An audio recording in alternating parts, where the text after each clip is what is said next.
Hello, welcome to the CCNA course run by Eduonics. There's a few things that we need to talk about before we go on to another demonstration for um, PVSTP and STP.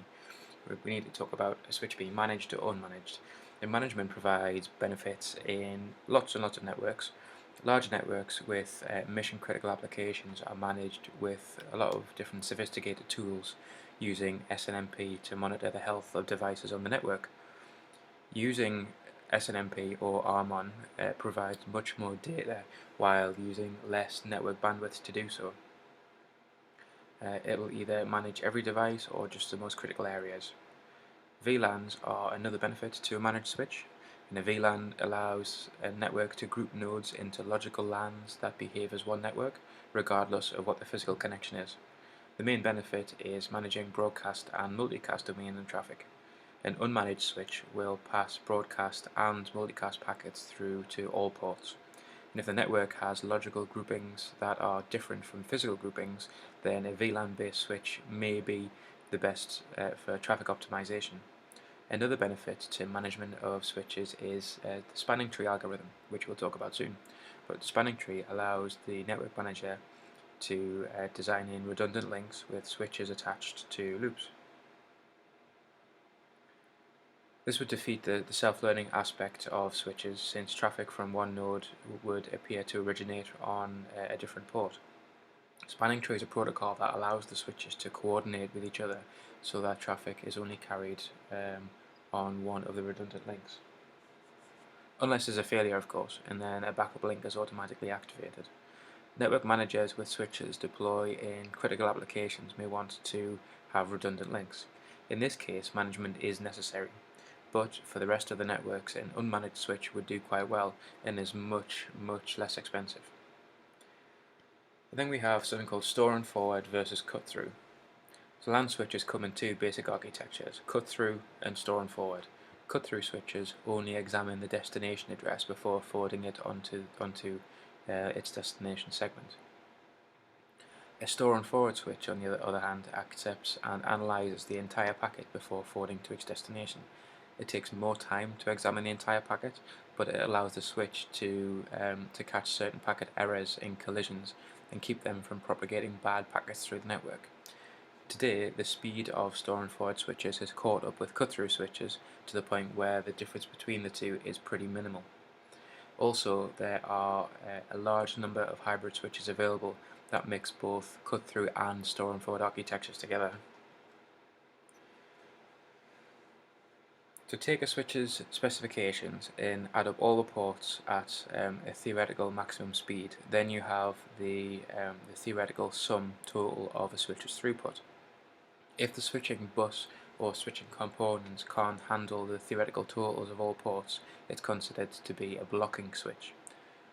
There's a big debate whether all switches should be designed non-blocking, but the added costs to doing so are reasonable in switches designed to work with the largest network backbones. For almost all applications, the blocking switch that has an acceptable and reasonable throughput level would work just fine. If you consider an 8-port like 10 by 100 switch, since each port can theoretically handle 200 megabits full duplex, then there's a theoretical need for 1600 or 1.6 gigabits, but in the real world each port wouldn't exceed even 50% of its utilization, so an 800 meg switching bus is more than adequate.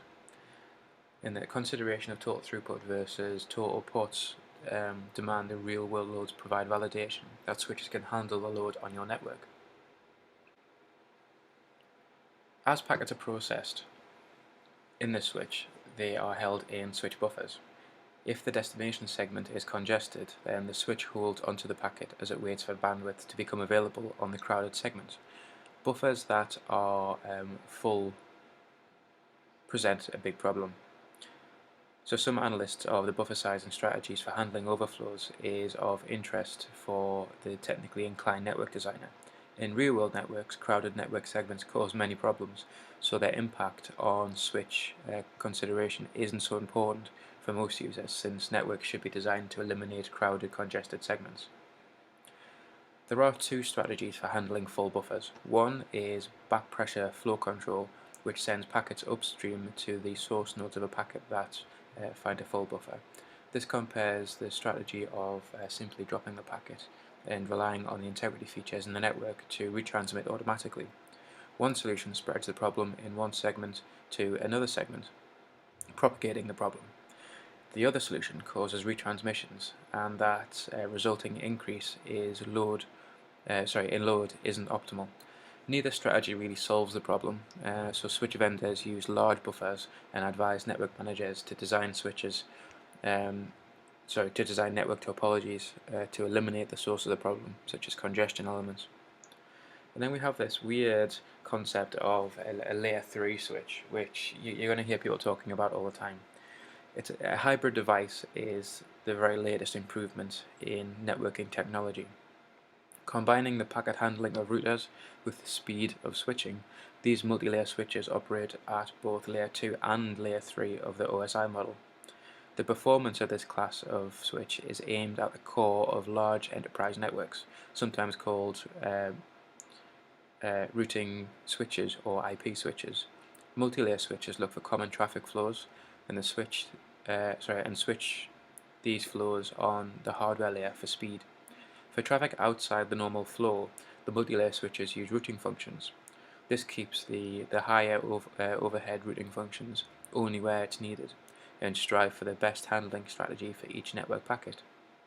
Many vendors are working on high-end multi-layer switches, and the technology is definitely a work in progress.